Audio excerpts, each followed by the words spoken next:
मैं hotel room में एक अजनबी लड़की के साथ जागा और वो पागल जितनी खूबसूरत थी। और कुछ ही घंटे बाद वो मेरी नई सीईओ बन गई। मैं नहीं याद कर पा रहा था कि क्या हुआ। और उस सुबह मैंने जो एकमात्र तर्कसंगत फैसला किया वो था नाइट स्टैंड पर 500 युआन छोड़ देना। मैंने एक नोट भी लिखा, कल रात बहुत बढ़िया थी। ये तुम्हारी टिप है। मुझे अभी तक पता नहीं था कि वो एक अरबपति की बेटी है। काम पर उसने मुझे ठंडी अभिव्यक्ति से देखा और पैसे मेरे चेहरे पर फेंक दिए। क्या तुम सच में सोचते थे कि मैं वो तरह की औरत हूं? उसकी आवाज शांत और बिना भावनाओं वाली थी, चिल्लाने से भी ज्यादा डरावना था। मैं समझाने की कोशिश की, राष्ट्रपति तौर पर कल वो एक गलती थी। उसने अपनी नजर मुझ पर तेजी से टिका दी। गलती ये थी कि तुमने मुझे पैसे छोड़ने का फैसला किया, जैसे मैं वो औरत हूं जिसे पेमेंट मिलता है। वो डेस्क के चारों ओर घूमी और लगभग मेरे बिल्कुल सामने आ गई। आज से ये फेंग तुम्हें फील्ड रिसर्च डिपार्टमेंट में रीअसाइन कर दिया गया है। दक्षिणी क्षेत्र, 2 हफ्ते, 20 से ज्यादा शहर, पूरा रिपोर्ट। अगर तुम फेल हो गए तो तुम्हें निकाल दिया जाएगा और मैं खुद सुनिश्चित करूंगा कि इंडस्ट्री में कोई तुम्हें फिर कभी हायर न करे। यह एक करियर डेथ सेंटेंस जैसा लगा। पर मैं क्विट नहीं कर सका। मेरी बहन ट्रीटमेंट करवा रही है और मैं ही फैमिली की कमाई कर रहा हूं। तो मैं उसके ऑर्डर को फॉलो करने के लिए मान गया। उसने मनी ले ली और वापस मेरे ऊपर फेंक दिया। जब मैं बिल्स पकड़ने की कोशिश की, उसने अचानक मेरी कलाई पकड़ ली और बोली, कोई भी कभी लास्ट नाइट के बारे में नहीं जान पाएगा। Ever understood? मैंने उसकी तरफ देखा और कुछ ऐसा नोटिस किया जो वो छुपा नहीं सकी। उसके कान थोड़ा लाल हो गए थे। उसका चेहरा ठंडा था, लेकिन वो छोटा सा डिटेल उसकी असली हालत बता रहा था। मैंने कॉलर एडजस्ट किया और उसके नाखूनों से बना छोटा स्क्रैच गले पर दिख गया। हार्ड टू फॉरगेट, मैं चुपके से बोला। दद मार्क्स रिमेन, गेट आउट ली। मिंग्याओ की पुतली थोड़ी सिकुड़ गई और उसने अचानक उसका हाथ छोड़ दिया। ई फेंग मुड़कर निकल गया। दरवाजा बंद होते ही उसे हाई हील्स की थाप सुनाई दी। हॉलवे में बाहर उसने लंबी सांस ली और देखा कि उसकी शर्ट पसीने से भीगी हुई है और पीठ से चिपकी हुई है। पर अंदर एक अनजानी उत्सुकता उसके दिल में उफान ले आई। उसका फोन पॉकेट में बजा और वो वांग हाई की मैसेज थी। ब्रो, अभी भी जिंदा हो क्या? एक अपने वर्क स्टेशन पर वापस, यीफेंग ने देखा कि उसके को वर्कर्स अजीब नजरें चुराते हुए उसे देख रहे थे। जब वो देखता है तो वे जल्दी से सिर नीचे करके काम करने का नाटक करते हैं। अस्पष्ट है, नए प्रेसिडेंट द्वारा डिमोट और ट्रांसफर होने की खबर पहले ही फैल चुकी थी। ये फेंग, जल्दी कर और अपने सामान पैक कर। अपना बकलो मार्केट रिसर्च डिपार्टमेंट में ले चल। चल जल्दी, प्रेसिडेंट को नाराज मत कर। मार्केटिंग डिपार्टमेंट के डायरेक्टर चेन मिंग क्यूबिकल के बाहर एक मॉकिंग स्माइल के साथ खड़े थे। यार, क्या चापलूस है। जो भी पावर में है वो उसके बूट चाटता है। ये फेंग अंदर से गुस्सा किया। चेन मिंग ग्रुप में बूट चाटने वाले के तौर पर कुख्यात था। पहले प्रेसिडेंट से दूर का फैमिली कनेक्शन होने के कारण वो अक्सर बैकग्राउंड लेस कर्मचारियों जैसे ये फेंग के लिए चीजें मुश्किल बना देता था। पर ये फेंग जैसे छोटे टाइम का कर्मचारी क्या कर सकता है? वो बस चुपचाप खड़ा हो सकता था और अपनी रोजमर्रा की चीजें पैक करना शुरू कर देता था। अचानक उसके कंप्यूटर के बगल में रखा फोन बजने लगा। ये फेंग ने फोन उठाया और देखा, ये एक अनफेमिलियर नंबर से आया मैसेज था जिसमें बस कुछ साधारण शब्द थे। मेरे ऑफिस आओ अभी। जैसे ही एक पल सोचा, ये फेंग को पता चला कि ये ली मेंग्याओ से है। उसका दिल धड़क गया। उसने अभी अभी उसे देखा था, फिर वो उसे कॉल बैक क्यों कर रही है? क्या ये इसलिए है क्योंकि उसने अभी अभी निकलते समय जो कहा था? क्या वो उसे सीधे फायर करने वाली थी? इतना बिग शॉट प्रेसिडेंट, फिर भी इतना पिटी। चुपचाप गाली देने के बाद ये फोंग फिर से प्रेसिडेंट के ऑफिस के दरवाजे पर खड़ा हुआ, गहरी सांस ली और खटखटाया। आओ अंदर। जैसे ही उसने दरवाजा खोला, ये फोंग ने ली मेंग्याओ को फर्श से छत तक की विंडोज के सामने खड़ा देखा। उसकी पीठ उसके सामने थी। सूरज की रोशनी कांच से होकर बह रही थी, उसकी पतली सिलहूट को उजागर कर रही थी।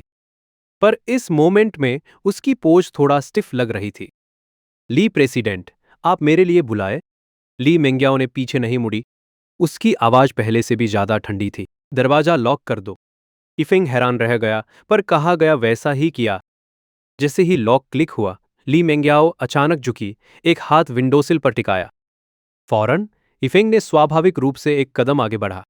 पास मत आओ, विंडोसिल पर टिके हुए ली मेंग्याओ ने सख्ती से चिल्लाया, पर उसकी आवाज साफ कंपन पा रही थी।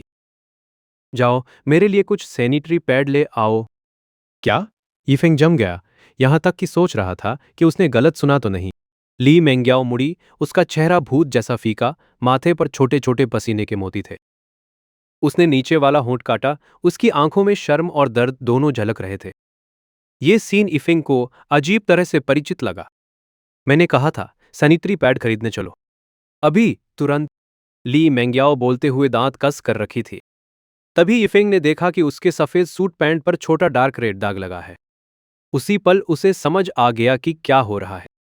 नहीं, लेकिन कल रात तुम, ली मेंग्याओ ने ठंडी नजर से चेहरा घुमाया और यिफिंग तुरंत चुप हो गया। अभी अभी शुरू हुआ दर्द अचानक इंटेंसिफाइड हो गया। ली मेंग्याओ ने अपनी नाजुक हाथ कसकर पकड़ लिया, शरीर बेइंतहा हिलने लगा और वो धीमी आवाज में दांत पीसने लगी। यार, 3 महीने से नहीं हुआ था और अब ऐसे ही टाइम पे आ गया। ली मेंग्याओ को खुद से बड़बड़ाते सुनते ही ये फेंग, जिसकी नर्व्स टेंशन में थी, बिना सोचे समझे बोल पड़ा। क्या ये मेरी गलती है? दर्द की वजह से या ये फेंग की बातों से ली मेंग्याओ का खूबसूरत चेहरा तुरंत लाल हो गया, नाक के टिप से लेकर कानी के लोब तक। पर उसकी आंखें बर्फ जैसी ठंडी थी, जैसे वो उसे निगलने को तैयार हो। मैं अभी चल कर ले आता हूं। खुद को पता चलते ही कि उसने गलत बात बोल दी, ये फेंग जल्दी जल्दी मुड़ गया और चला गया। लिफ्ट सीधे फर्स्ट फ्लोर तक चली गई। ये फेंग जल्दी जल्दी सबसे नजदीकी कन्वीनियंस स्टोर की ओर बढ़ा, दिमाग आज के सूरियल इवेंट्स से घबराया हुआ था। स्टोर के एंट्री पर यह फेंग को मार्केटिंग डिपार्टमेंट के कई कॉलीग्स मिले, जिनमें जांग चांग भी था, जो हमेशा उससे टकराव में रहता था। अरे, ये तो हमारा पुराना टीम 2 लीडर ये फेंग है। जांग चांग ने उसे सरकास्टिक टोन में ग्रीट किया। सुना है तुम्हें डिमोट कर दिया गया, वाकई टफ है। सोच रहा हूं तुम्हारी नई सैलरी से बहन के हॉस्पिटल बिल कवर हो पाएंगे या नहीं। बाकी को वर्कर्स भी शेडेन फ्रॉयड के साथ देख रहे थे। ये फेंग ने गुस्सा कंट्रोल किया और सीधे वुमेन्स हाइजीन सेक्शन की ओर चला। विभिन्न पैड्स वाले शेल्फ के सामने खड़े होकर ये फेंग थोड़ा ओवरवेल्म्ड हो गया। Day use, night use, cotton soft surface, ultrathin extended, इतनी सारी टाइप्स थी कि दिमाग गोल गोल घूमने लगा। वो शायद सिर्फ बेस्ट ही यूज करती होगी ना। ये फेंग ने कुछ हाई एंड दिखने वाले पैड्स चुने। किसी से डेटिंग कर रहा है? झांग चांग अचानक उसके पीछे प्रकट हुआ, एक स्मग एक्सप्रेशन के साथ यिफेंग के हाथ में पैड्स को घूरते हुए। रुको, नहीं, कंपनी में सबको पता है कि तुम एक बोझ ड्रैग कर रहे हो। कोई भी तुम्हें डेट नहीं करना चाहता। एक फ्रेंड के लिए। फ्रेंड? झांग चांग ने ड्रामेटिकली अपनी भौहें उठाई। मेरे से किस तरह का फ्रेंड? ऐसे लड़के को ये खरीदने को कहे? मत बताओ, तू किसी लड़की को डेट कर रहा है? शर्म करने की कोई बात नहीं यार। तेरी भी तो निड्स हैं। हाँ हाँ, बाकी लोग समझदारी भरी स्माइल के साथ हंसे। ये फेंग ने निराशा की लहर महसूस की, पर उसे अंदर ही रख लिया। तो सच में तुम्हें मार्केट रिसर्च में डिमोट कर दिया गया? झांग चांग लगातार पाइलिंग करता रहा। साउथ चाइना के पूरे हिस्से को कवर करने के लिए 2 हफ्ते? वो नया प्रेसिडेंट ली सच में तुम्हें मौत तक वर्क करना चाहता है? ये फेंग ने उसे इग्नोर किया और पैड्स लेकर चेक आउट की ओर चला गया। कैशियर एक युवा लड़की थी। एक आदमी को इतना सारे सैनिटरी पैड्स खरीदते देख वह उसे कई बार और झांकने से खुद को रोक नहीं पाई। बैग चाहिए? हाँ, एक ब्लैक वाला, प्लीज। इफेंग इंतजार नहीं कर सका आइटम्स को छुपाने के लिए। जैसे ही वो स्टोर से बाहर निकला, झांग चांग और बाकी सब अभी भी बाहर लोइटरिंग कर रहे थे। साफ दिख रहा था कि उनका मन अभी भरा नहीं था। आखिर येफिंग एक वेज स्लेव था, जिसकी जॉब छोड़ने की हिम्मत ही नहीं थी। जैसे ही येफिंग निकलने वाला था, अचानक उसके फोन की घंटी बजी। वो कॉल किसी अननोन नंबर से था। सामान खरीदने में इतना टाइम लगा दिया। दूसरी तरफ से ली मिंग्याओ की आवाज एकदम कोल्ड आ रही थी। मैं नीचे आ चुकी हूं। तुम कहाँ हो? मैं कंपनी के सामने वाले कन्वीनियंस स्टोर पर हूं। फोन रखने के बाद उसने देखा कि झांग चांग और बाकी सब उसे टीज करने वाले एक्सप्रेशंस के साथ देख रहे थे। ओह, लड़की इतनी एंशियस है कि कॉल ही कर दिया। हमें भी बताओ, पास के कौन से मसाज पार्लर में काम करती है वो? हम काम के बाद उसे सपोर्ट करने चलेंगे। इससे पहले कि ये फेंग कुछ बोलता, एक काली कार तेजी से आई और ठीक उसके सामने जोर से ब्रेक मारकर रुकी। विंडो नीचे हुई और ली मेंग्याओ का पीला पड़ा चेहरा दिखाई दिया। अंदर आओ, झांग चांग और बाकियों के स्टंट चेहरों के सामने ये फेंग ने कार का दरवाजा खोला और अंदर बैठ गया। कार तुरंत वहां से तेजी से निकल गई। रियर व्यू मिरर में ये फेंग ने झांग चांग और बाकियों के उड़े हुए चेहरे देखे और उसके दिल में एक अजीब सा प्लेजर महसूस हुआ। कार में हल्की सी परफ्यूम की खुशबू थी, बिल्कुल वैसी ही जैसी ली मेंग्याओ से आती थी। वो ड्राइवर सीट पर बैठी थी, होठ कसकर भींचे हुए थे और चेहरा अभी भी थोड़ा अनवेल लग रहा था। सामान कहाँ है? येफेंग ने जल्दी से वो ब्लैक प्लास्टिक बैग उसे पकड़ा दिया। मुझे पता नहीं था कि आप क्या यूज करती हैं, इसलिए मैंने ultra thin, night use, day use और क्लोज फिट एंटी लीक वाले भी ले लिए। ली मेंग्याओ ने उसे झपटा और तुरंत पीछे वाली सीट पर फेंक दिया। एक्सप्लेन करने की जरूरत नहीं है, उसने कमजोरी के बावजूद एकदम फोर्सफुली येफेंग की बात काट दी। कुछ मिनटों तक खामोशी बनी रही। यीफेंग ने चुपके से ली मेंग्याओ की प्रोफाइल देखी। उसकी high nose bridge, long lashes, tightly pressed lips और इतना पेल फेस भी हो, फिर भी वो अनबिलीवेबली ब्यूटीफुल लग रही थी। क्या देख रहा है ब्रो? ली मेंग्याओ अचानक मुड़ी और उस पर गजर से घूर पड़ी, जबकि उसके कान के टिप्स हल्के लाल थे।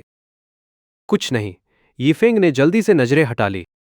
प्रेसिडेंट ली, तुम ठीक फील कर रहे हो? अपनी फिक्र कर। अगर ग्रुप की टास्क तू नहीं कर पाता तो तेरी बत्ती बंद। ली मेंग्याओ ने ठंडे अंदाज में कहा। आगे वाले इंटरसेक्शन पर उतर और खुद कंपनी तक पैदल चल। यीफेंग ने सिर हिलाया। कार रुकते ही जब वह दरवाजा खोलने वाला था, ली मेंग्याओ ने फिर से उसे बुलाया। याद रख, जुबान संभाल, नहीं तो कंसिक्वेंस झेलना पड़ेगा। उसकी आवाज में थ्रेट था, जिससे येफेंग थोड़ा इरिटेटेड महसूस हुआ। चिंता मत कर प्रेसिडेंटली, मैं हमेशा से ही अपने बॉस की रिक्वेस्ट्स को सेटिस्फाई करने में बहुत बढ़िया रहा हूं। ऐसा कहकर यीफेंग ने ली मेंग्याओ के एंग्री लुक को इग्नोर करके कार से बाहर निकल गया। कंपनी में वापस यीफेंग को साफ साफ लगा कि माहौल फिर से अजीब है। सब अभी भी उसे अजीब तरह से देख रहे थे। इस बार सिर्फ जिज्ञासा, एडमिरेशन और थोड़ा फ्लैटरिंग ही था। अस्पष्ट है, जैसे उसकी डिमोशन और ट्रांसफर की न्यूज की ग्रुप के नए प्रेसिडेंट ने खुद उसे पिकअप किया, वो भी फैल गई। भाई फुंग, वोंग हाई ने अपनी चेयर में एक्साइटेडली स्लाइड किया। सुना है तू नया में एंट्री कर ली है। प्रेसिडेंट की कार?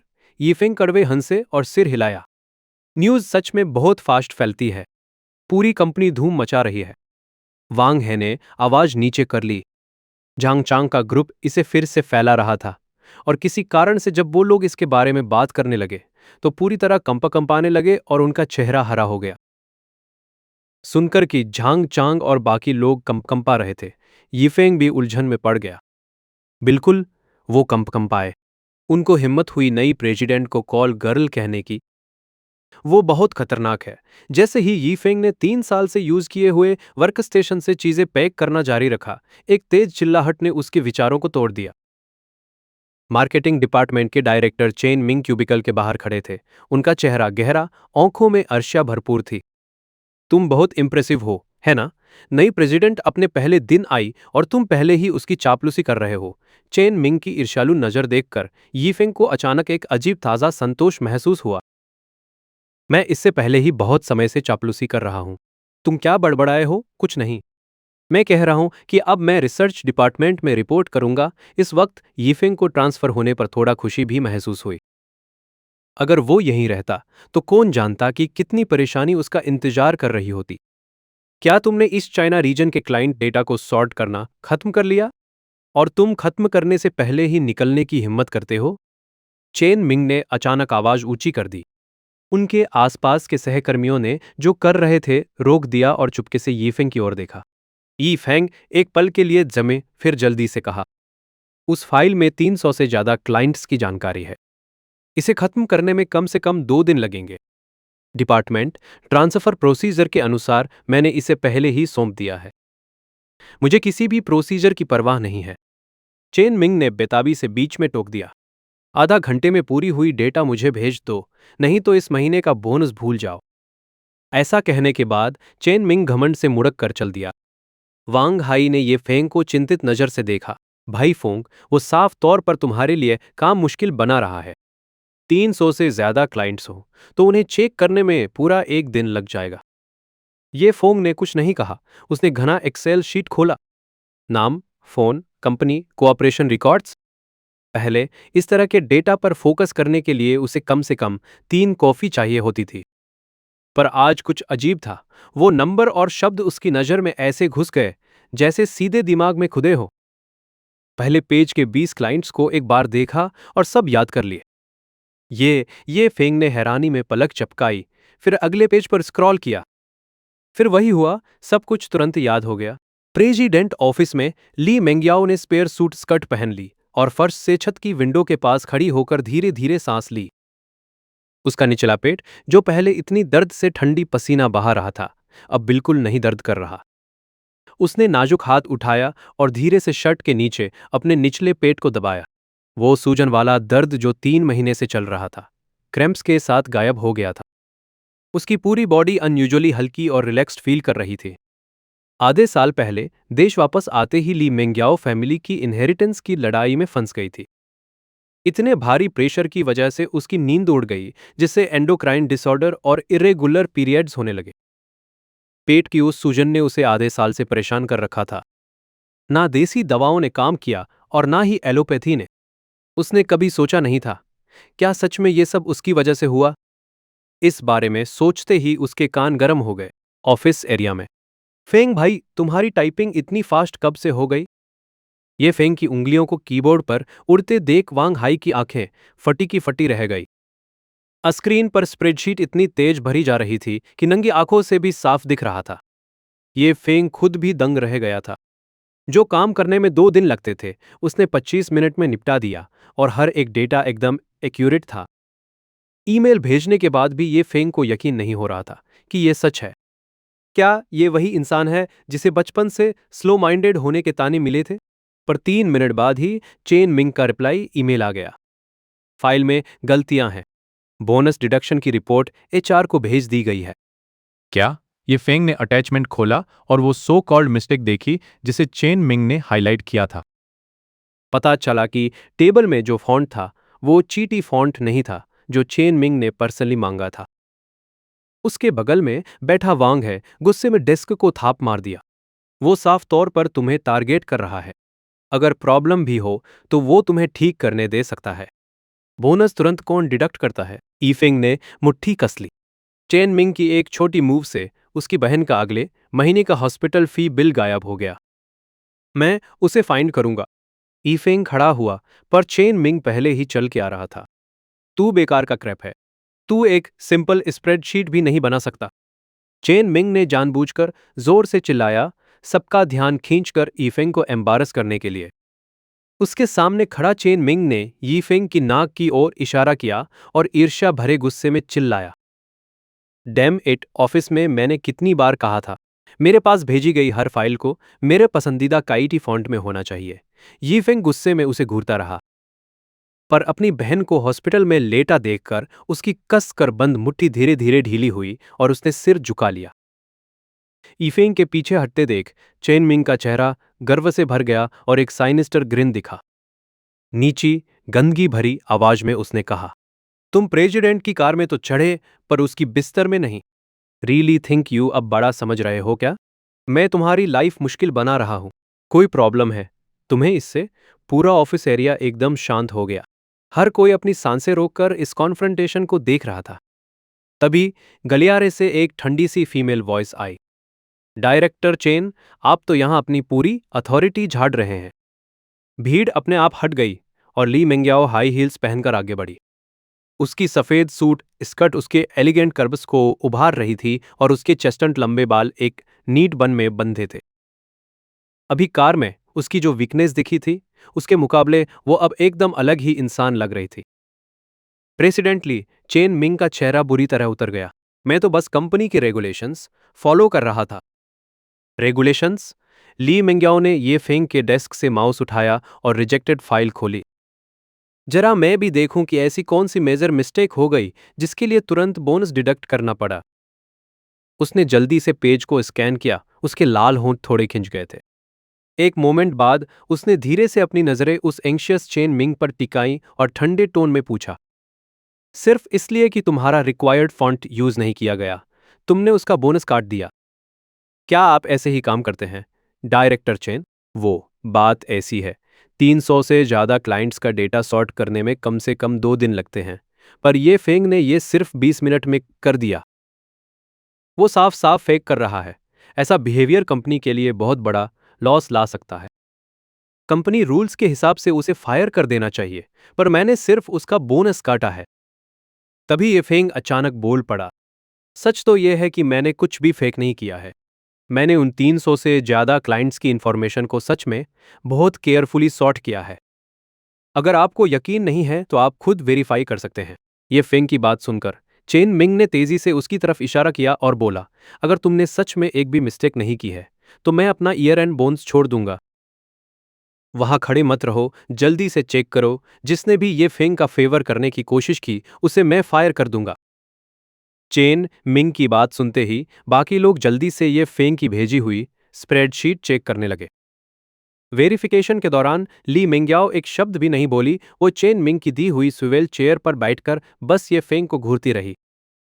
उसे सच में समझ नहीं आ रहा था कि जिस आदमी के साथ उसने रात बिताई थी, वो फेंक करने की बात जानते हुए भी अपनी बात पर अड़ा क्यों है।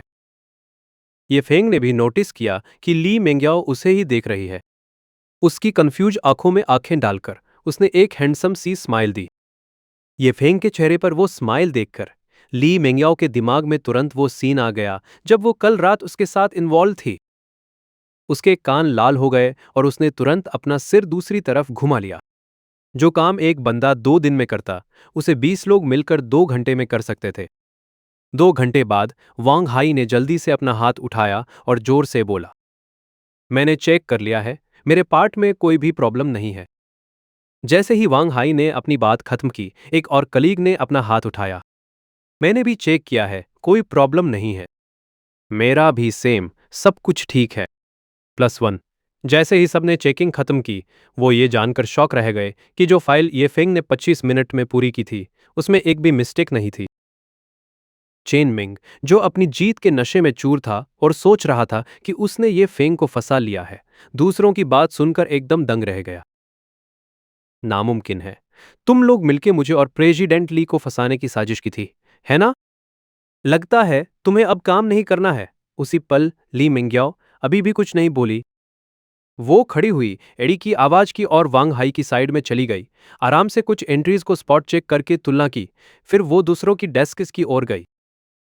कुछ ही मिनटों बाद ली मेंग्याओ ने अपना नजर ये फेंग पर टिका दी, जो पूरी तरह से आत्मविश्वासी दिख रहा था। क्योंकि रैंडम चेक्स में कोई दिक्कत नहीं थी, इसका मतलब था कि इन लोगों ने मिलकर उसे धोखा नहीं दिया। तो सवाल उठता है, इफेंग ने ये कैसे किया? उस सवाल का जवाब अभी तक अनजान रहा, लेकिन एक बात पक्की थी, यिफेंग ने इसे फेक नहीं किया था। कोई अचरज नहीं कि उसने सिर नीचे करके गलती कबूल करने की बजाय दृढ़ खड़ा रहना चुना। आखिरकार उसकी बात सही थी। एक पल के लिए ली मेंग्याओ की यिफेंग की ओर देखी गई, नजर में भी हल्का बदलाव आया। एक छोटा सा सोचने के बाद ली मेंग्याओ ने सबको देख कर कहा, हकीकत साबित करती है कि यिफेंग ने फेक नहीं किया। ली मेंग्याओ की बात सुनकर चेन मिंग की पुतलियां अचानक सिकुड़ गई। वो जल्दी से सिर हिलाते हुए तुरंत बोला, नामुमकिन है, कोई व्यक्ति 2 दिन का काम 20 मिनट में नहीं खत्म कर सकता। वो जरूर फेक कर रहा होगा और तुम उनके साथ मिलकर मुझे धोखा दिया। तुम्हारी बात सुनकर तो तुम कह रहे हो कि मैंने भी उनके साथ मिलकर तुम्हें धोखा दिया। ली मेंग्याओ की वो बात सुनते ही चेन मिंग के माथे पर एक ठंडी पसीने की बूंद तुरंत बन गई। ओह नहीं, ये बड़ी परेशानी है। ली मेंग्याओ ने उसकी ओर देखा, फिर शांति से बोली, अभी अभी सबने तुम्हारी बात सुनी। अब हमने दिखा दिया कि ये फेंग फेक नहीं है, तो मैं चेन डायरेक्टर का ईयर एंड बोनस कैंसिल करने का ऐलान कर रहा हूं। अगर आगे फिर कोई बदनामी हुई तो तुम पैकअप करके बाहर निकल जाओ। ली मेंग्याओ ने फिर से चेन मिंग की ओर नहीं देखा। उसने अपना नजर ये फेंग के हैंडसम चेहरा पर टिका दिया और धीरे से बोली, तुम मेरे ऑफिस आओ। ली मेंग्याओ की बात सुनते ही उसने हील्स की क्लिक मारते हुए चल पड़ी। ये फेंग ने उसकी धीरे धीरे हिलती हुई सॉलिड कूल्हों को घूरा और होठ चाटे। कल रात उसने बहुत ज्यादा पी लिया और अपनी क्यूट प्रेसिडेंट बॉस के बॉडी को ठीक से अप्रिशिएट नहीं किया। क्या लॉस है? उसी पल चेन मिंग ने ये फेंग की तरफ आया और दांत कसे हुए बोला, तुम नटखट मेरा गेम खेल रहे हो? इसे देखेंगे। इस धमकी के बाद चेन मिंग गुस्से में चल दिया। वांग है ने ये फेंग के बगल में उत्साह से दौड़ते हुए कहा, भाई फेंग, इस बार तो मैं सोच रहा था तू मर गया। तेरे उल्टा करने की उम्मीद नहीं थी। तू कैसे किया? अपने भाई को बता। यहां तक कि ये फेंग को भी नहीं पता था कि उसने 2 दिन का काम 25 मिनट में कैसे खत्म कर दिया, इसलिए वो जरूर वांग है को नहीं बताता। उसने सिर हिलाया और एक फॉर्मल जवाब दिया, फिर ऑफिस से बाहर निकल गया। वो लड़कीली मेंग्याओ उसे बुला रही है। क्या क्योंकि उसके पास सैनिटरी पैड खत्म हो गए हैं? क्या मैं मुख्य धमनियों को छेड़ दिया हूं?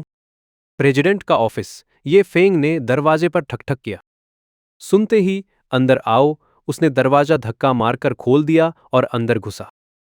ली मेंग्याओ दस्तावेज देखते हुए झुकी हुई थी। सिर उठाए बिना उसने कहा, दरवाजा बंद करो। ओह।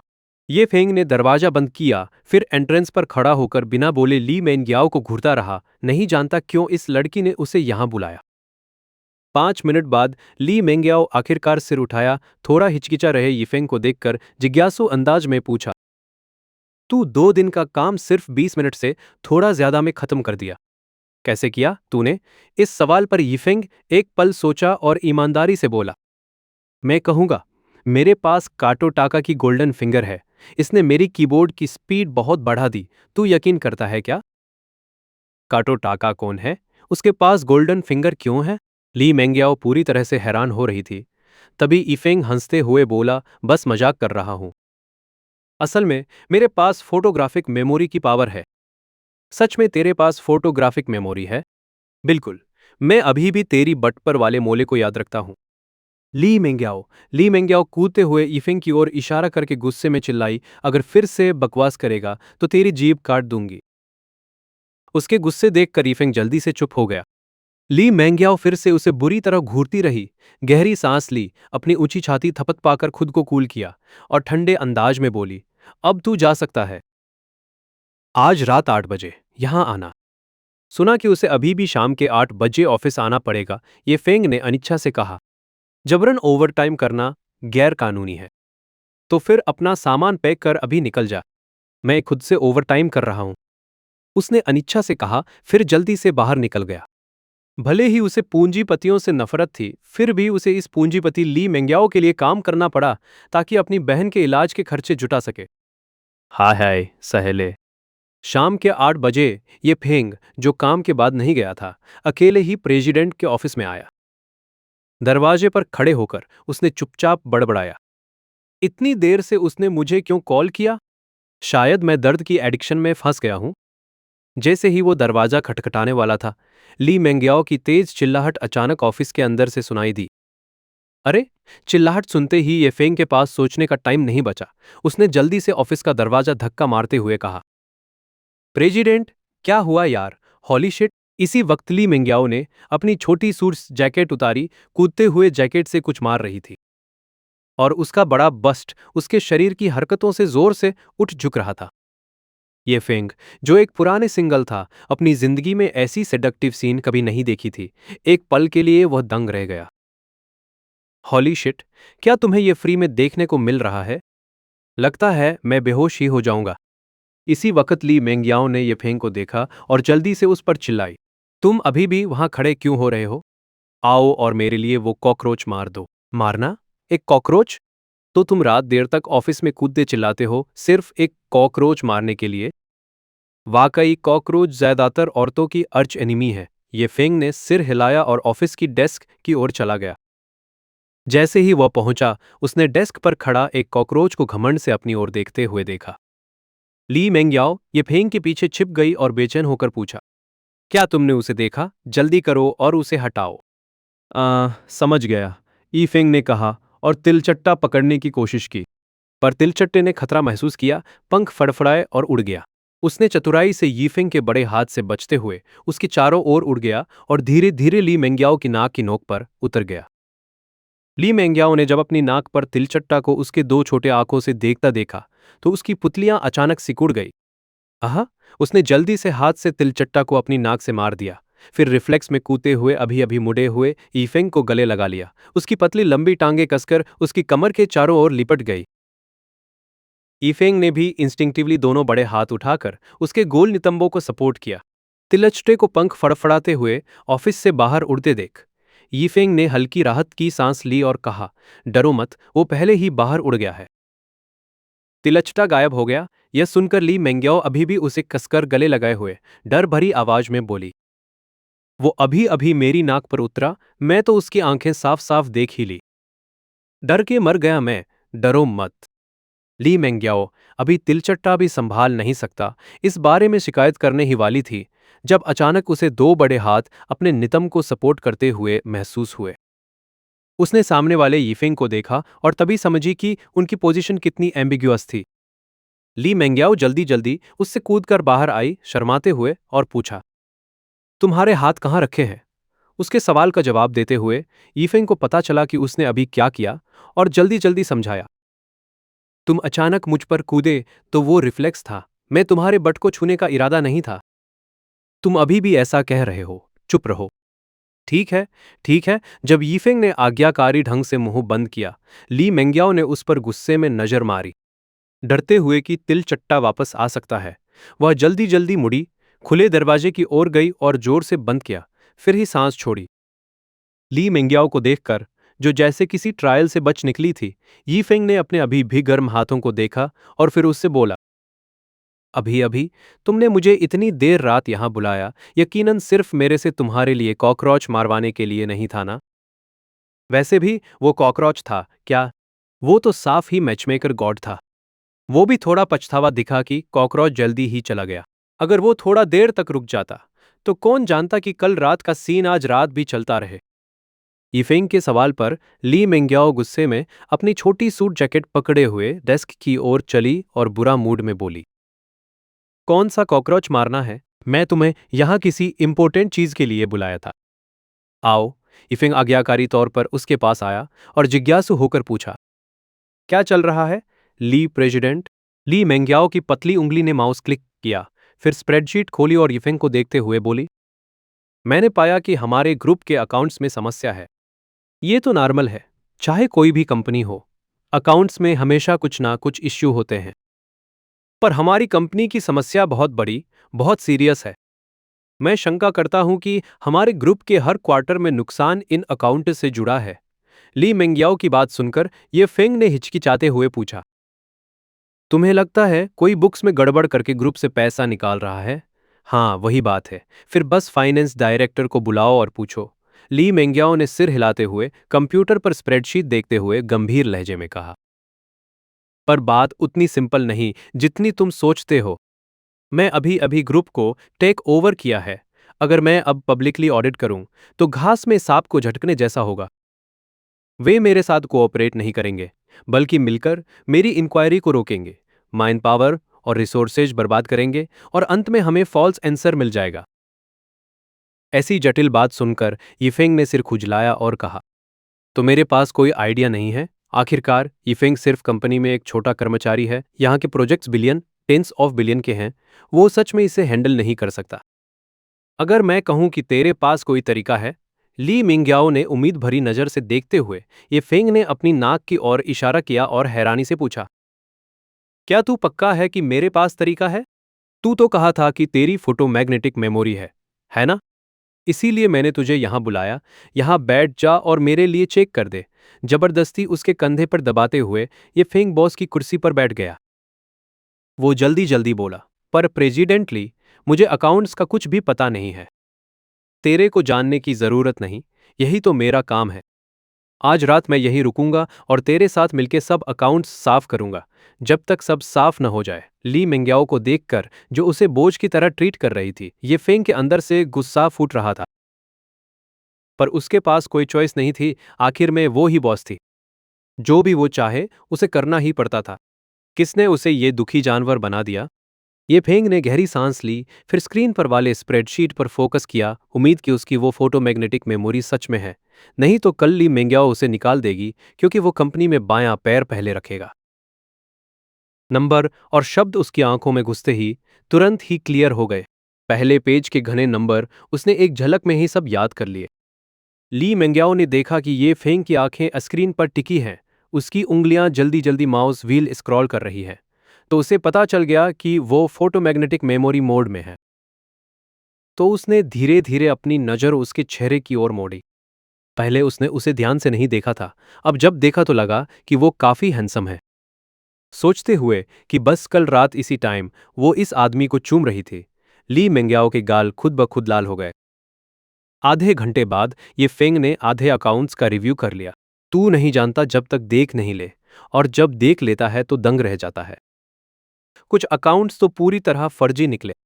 उदाहरण के तौर पर प्रोक्योरमेंट डिपार्टमेंट की डिस्पोजेबल पेपर कप की खरीदारी की कीमत हर एक 5 युआन थी। अलीबाबा पे ये हर एक सिर्फ एक जाओ में मिलते हैं। वहां कितनी शेडी बिजनेस है, तुम खुद इमेजिन कर सकते हो।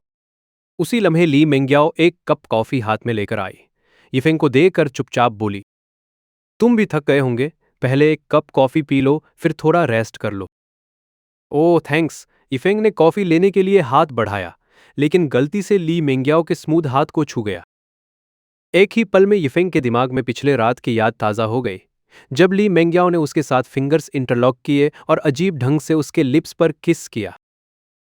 ली मेंग्याओ ने जल्दी से अपना हाथ वापस खींच लिया। यिफेंग की ओर एक मीनिंगफुल एक्सप्रेशन के साथ देखकर ठंडे लहजे में बोली, फिर से डे ड्रीमिंग कर रहे हो क्या? अपने फिल्थी थॉट्स को रख दो साइड में, जल्दी करो और फिर से देखना जारी रखो। यिफेंग ने स्मिर्क किया, फिर कंप्यूटर स्क्रीन की ओर नजर मोड़ी ताकि रिव्यू जारी रख सके, जब ऑफिस का दरवाजा अचानक खटखटा। दोनों ने लगभग एक साथ बंद दरवाजे की ओर देखा। यिफेंग ने ली मेंग्याओ से विस्पर किया, क्या तुमने किसी और को कॉल किया? नहीं, मैं सिर्फ तुम्हें ही कॉल किया। तो इस समय कौन खटखटा रहा है? ली मेंग्याओ ने एक पल सोचा, फिर ऑफिस के दरवाजे की ओर पूछी, कौन है? अभी जो जियानिंग है। जो जियानिंग ग्रुप की फाइनेंशियल डायरेक्टर है। आज ली मेंग्याओ का ग्रुप में काम करने का पहला दिन है।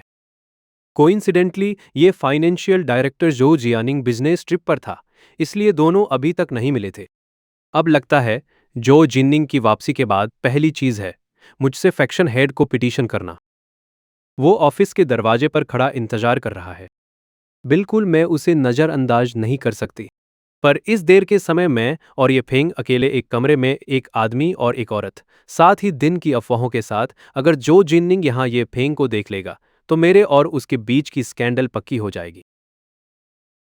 तो थोड़ी देर सोचने के बाद ली मेंग्याओ ने चुपके से ये फेंग से कहा, बेवकूफ मत बनो, जल्दी से कहीं छुपने की जगह ढूंढो।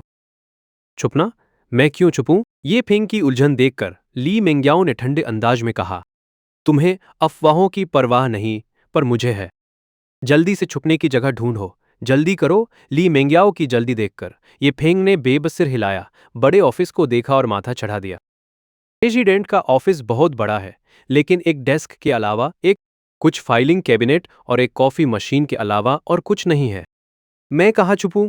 जल्दी सोचते हुए ये फेंग ने अपनी नज़र डेस्क के नीचे रखी। डेस्क के नीचे की जगह इतनी बड़ी है कि आसानी से छुपा सकता हूं। तो बिना कुछ बोले वह झुका और डेस्क के नीचे घुसे। ली मेंग्याओ ने उसे डेस्क के नीचे घुसते देखा। वह उसे बुलाकर जगह बदलने को कहने ही वाली थी, तभी उसी पल दरवाजे के बाहर खड़े जो जिन्निंग ने कहा, अभी अभी मैं प्लेन से उतरा हूं और जल्दी से ग्रुप में वापस आया हूं। अगर आपके लिए ठीक है, तो क्या मैं आपसे आमने सामने रिपोर्ट करूं? जो जिन्निंग की याद दिलाने पर ली मेंग्याओ ने डेस्क के नीचे बैठे ये फेंग को देखा, गहरी सांस ली और कुर्सी पर बैठते हुए चुपके से उससे कहा, कोई आवाज नहीं होनी चाहिए, नहीं तो तुम्हें सजा झेलनी पड़ेगी। ये फेंग को धमकी देते हुए ली मेंग्याओ ने कुर्सी आगे धकेलकर डेस्क के नीचे का दृश्य ब्लॉक कर दिया, फिर दरवाजे की ओर कहा, आओ अंदर। ऑफिस का दरवाजा धीरे धीरे धकेलकर खुला। 40 के ऊपर के जो जियानिंग अंदर आए, ली मेंग्याओ को देखते ही हंसे और बोले, प्रेसिडेंट ली, आप तो बहुत देर तक काम कर रही हैं ग्रुप में। मेरा पहला दिन है और अभी भी सब समझ नहीं आया, इसलिए मैं कंपनी में ओवरटाइम तक रुक गया। प्रेसिडेंट ली की काम के प्रति जोश ही वही चीज है जो हमारे ग्रुप में कमी है। कल मैं सबको बुलाऊंगा कि वो प्रेसिडेंट ली से सीखें। जो जियानिंग की ली मेंग्याओ की फ्लेटर सुनकर ये फेंग भी सोच रहा था, कोई अचरज नहीं कि वो फाइनेंशियल डायरेक्टर तक पहुंच गया। उसकी बूटलिकिंग स्किल वाकई में एक मास्टरपीस है। पर जो जियानिंग, तेरी बूटलिकिंग स्किल अभी भी मेरी से कम है। आखिरकार मैंने असली में ली मिंग्याओ की बट छू ली थी। उसी पल पिछले रात की धांसू सीन ये फेंग के दिमाग में फ्लैश हो गई और वो अनजाने में सामने वाली चीज पर फोकस कर बैठा। ली मेंग्याओ ने टाइट सफेद मिड शॉर्ट स्कर्ट पहनी थी। इस एंगल से ज्यादा सेक्सी सीन नहीं दिख रहा था, फिर भी उसकी पतली और बराबर पिंडलियां साफ दिख रही थी। सच में कहूं तो ली मेंग्याओ का फिगर बेमिसाल है, उसकी पिंडलियां भी परफेक्ट हैं। थोड़ी छोटी छोटी बातों के बाद जो जियानिंग ने अपना पॉइंट रख दिया। अभी आज क्योटो में मैं तुम्हारे अंकल से मिला। उन्होंने कहा तुम्हारी वर्क एबिलिटी बहुत स्ट्रांग है और मुझे बताया कि जरूर तुम्हारी मदद करूं हमारे ली रियल एस्टेट ग्रुप को अच्छे से मैनेज करने में। जो जियानिंग की बात सुनकर ली मेंग्याओ धीरे धीरे अपनी नजर उनके चालाक आंखों पर टिका ली। जो जियानिंग के शब्द साफ साफ मतलब थे, मैं तुम्हारे अंकल का आदमी हूं। तुम्हारे अंकल की खातिर तुम अभी अभी अपॉइंटेड हो, लेकिन मेरे ऊपर फायर नहीं लगा सकते। ली मेंग्याओ कैसे नहीं समझ सकती जो जियानिंग के शब्दों का मतलब। पर इस बार वो हुक्सी डिस्ट्रिक्ट डोंगलिन सिटी में अपने फैमिली एंटरप्राइज को संभालने के लिए घर लौटी और यहां अपनी क्षमता साबित करने के लिए कड़ी मेहनत करने आई है। इसलिए किसी की भी थ्रेट उसके लिए मायने नहीं रखती। तो ली मेंग्याओ कंप्यूटर स्क्रीन पर फिर से फोकस करके शांति से बोली, मेरे अंकल को बता दो कि उन्हें फिक्र करने की जरूरत नहीं। मैं ली मेंग्याओ हमारे ली परिवार के बिजनेस को बढ़िया ढंग से मैनेज करने की स्किल रखती हूं। ये बात झो जियानिंग को सीधे सीधे बता रही है कि चाचा को लेकर कुछ नहीं चलेगा, क्योंकि फैमिली ने ये एंटरप्राइज मुझे दे दिया है। अब मैं ही यहाँ का बॉस हूँ और कोई भी मायने नहीं रखता। झो जियानिंग ने भी ली मेंग्याओ का मतलब समझ लिया। वो हंसते हुए बोला, प्रेसिडेंट ली ने कहा है तो मैं बिना हिचकिचाए फायर और वाटर दोनों पार करूंगा। फिर मैं तेरे काम में कोई दिक्कत नहीं डालूंगा। मैं पहले निकलती हूं। ली मिंग्याओ ने सिर हिलाया और कुछ नहीं कहा। पर उसी वक्त जहां ये फेंग डेस्क के नीचे छुपा था, उसने देखा कि पहले उड़ गया तिल अचटा वापस आ गया है और अब वो ली मेंग्याओ के हाई हील जूते पर चढ़ गया है। ये फेंग को नहीं लगा कि ऐसी सिचुएशन में वो बैंडिट फिर से सामने आएगा।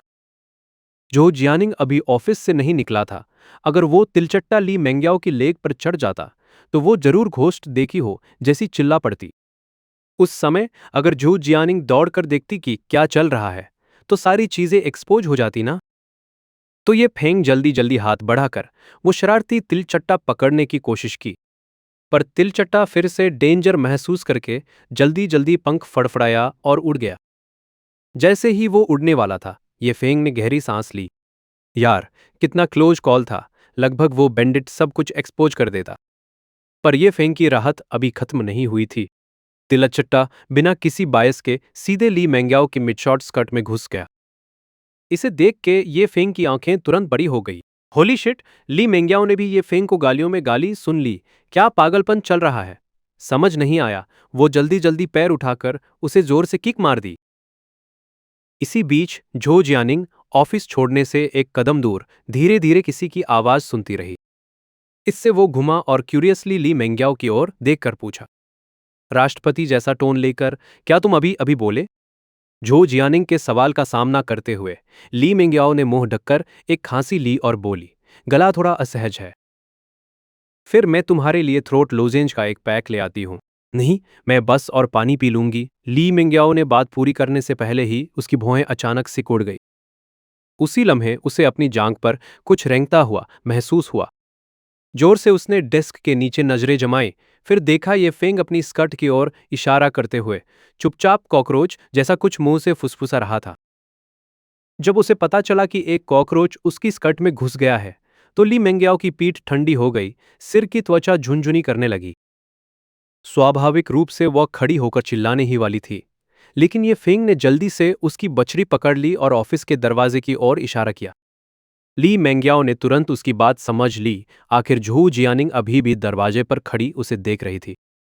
अगर वो इस वक्त खड़ी होकर चिल्ला चिल्ला कर धक्का दे देती, तो वह जरूर यिफेंग को अपनी डेस्क के नीचे छिपा देख लेता और चाहे कुछ भी चल रहा हो या ना हो, ऐसा लग जाता कि कुछ चल रहा है। समझते हुए कि यिफेंग को झू जियानिंग से नहीं दिखना चाहिए, ली मेंग्याओ ने जल्दी से उसे उन्मत्त आंखों से इशारा किया, जली उस कसमखोर कॉकरोच को अपनी स्कर्ट से तुरंत निकाल दो। यिहेंग ने मेरे ऊपर भरोसा करो वाला एक्सप्रेशन दिया, फिर ली मेंग्याओ की मिड शॉट स्कर्ट पर फोकस किया और अचानक अपना हाथ अंदर धकेल दिया। अगले सेकंड में ली मेंग्याओ की पुतलियां सिकुड़ गईं।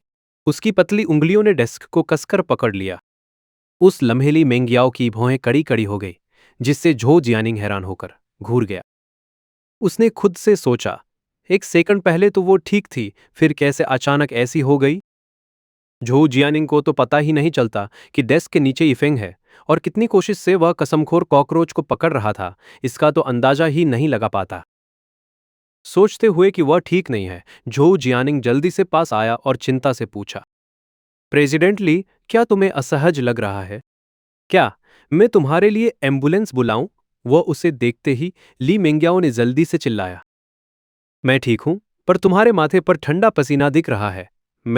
मैं ठीक हूं, बस थोड़ी अनकंफर्टेबल फील कर रही हूं। तुम जाओ, मैं थोड़ी देर रेस्ट करूंगी तो ठीक हो जाऊंगी। यह समझाने के बाद ली मिंग्याओ ने अचानक डेस्क के नीचे ये फेंग को देखा और उसे गुस्से में घूरा, क्योंकि उसे समझ नहीं आ रहा था कि यह बंदा आखिर कर क्या रहा है। पर यह फेंग को भी बुरा लग रहा था।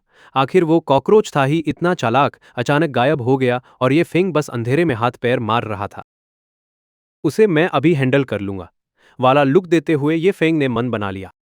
धत तेरे की, मुझे यकीन ही नहीं हो रहा कि मैं इस घटिया कॉकरोच को पकड़ नहीं पा रहा। बगल में खड़े झू जियानिंग ने जबली मिंग्याओ की बात सुनी और उसका लाल चेहरा देखा तो उसे लगा कि वो वाकई बीमार है, इसलिए उसने सिर हिलाया और कहा, ठीक है फिर प्रेसिडेंट ली, मैं अब चलता हूं। हम जैसे ही झू जियानिंग ऑफिस से बाहर गया और दरवाजा बंद किया, ली मिंग्याओ ने फौरन खड़े होकर ये फेंग को झटक दिया और फिर खड़े होकर अपने कपड़े झाड़ने लगी। थोड़ा झाड़ने के बाद उसने जल्दी से घुटनों के बल जमीन पर बैठे ये फेंग से पूछा, जो उसे ही घूर रहा था, क्या तुमने उस कॉकरोच को मार दिया? तुम्हारे उस तरीके से तो मुझे लगता है वो अपनी नानी के पास पहुंच गया होगा। ये सुनकर कि कॉकरोच शायद मर गया है, ली मिंग्याओ ने चैन की सांस ली। पर अगले ही पल उसने देखा कि वो कॉकरोच फिर से उड़कर वापस आ गया है। मगर इस बार उस कीड़े को लगा कि बाहर बहुत डेंजर है, इसलिए वो सीधा ली मिंग्याओ के कपड़ों के अंदर घुस गया। ये सीन देखते ही ली मिंग्याओ का लाल चेहरा एकदम से सफेद पड़ गया। ये फेंग ने भी कॉकरोच को वापस आते देखा और फौरन बोला, प्रेसिडेंट आप टेंशन मत लो, इस बार तो मैं उसे पक्का पकड़ ही लूंगा। जल्दी करो, आया आया। अब ये फेंग भी सीरियस हो गया था। उस बदबूदार कॉकरोच की वजह से ली मिंग्याओ के सामने बार बार उसकी बेइज्जती हो रही थी। आज उसका खेल खत्म। बिना एक शब्द बोले ये फेंग ने अपना हाथ आगे बढ़ाया। आज तो मुझे इस घटिया कॉकरोच को अच्छे से सबक सिखाना ही होगा। पर यह फेंग काफी नर्वस था और वो उस कॉकरोच का जितना पीछा करता, उसे पकड़ना उतना ही मुश्किल होता जा रहा था। एक पल के लिए ली मिंग्याओ भड़क गई और बोली, तुझसे ये हो पाएगा या नहीं? अगर नहीं तो जल्दी यहां से दफा हो जा। ये रियलाइज करते ही कि उसकी पूरी बेइज्जती हो रही है, ये फेंग जल्दी से खड़ा हुआ और बोला, प्रेसिडेंट मैं कर सकता हूं, मुझे बस एक दिन, सॉरी, एक मिनट दो। तो फिर जल्दी करो। अगर एक मिनट में तुमने उसे नहीं पकड़ा तो अपना सामान पैक करो और बाहर निकलो। ठीक है, मैं अभी पकड़ता हूं। इस बार ये फेंग ने लापरवाही करने की हिम्मत नहीं की और उसे ढूंढने के लिए उसके चारों तरफ चक्कर काटने लगा। जब उसने देखा कि कॉकरोच पंख फड़फड़ाकर ली मिंग्याओ के सिर के पीछे जा बैठा है, तो ये फेंग ने अपनी आस्तीन चढ़ाई और उसे कोसा। ली मिंग्याओ ने धीरे से अपना सिर घुमाया, अपना स्कैल्प फील किया और पीछे खड़े उतरे हुए चेहरे वाले ये फेंग को देखा, फिर दांत पीसते हुए पूछा, मैंने तुझे वो कॉकरोच ढूंढने को कहा था और तूने उल्टा मुझे ही मार दिया। प्रेसिडेंट आपको गलतफहमी हुई है, मैंने आपको नहीं मारा, मैं तो सच में उस कॉकरोच को मार रहा था। अगर यकीन नहीं आता तो खुद देख लो। जब ली मिंग्याओ ने अपना हाथ उठाया तो ये देखकर हैरान रह गई कि कॉकरोच वहां था ही नहीं। ये देखकर यह फेंग एकदम खामोश हो गया। धत तेरे की, अब तो सच में ऐसा लग रहा है कि मैं खुद को डिफेंड नहीं कर पाऊंगा।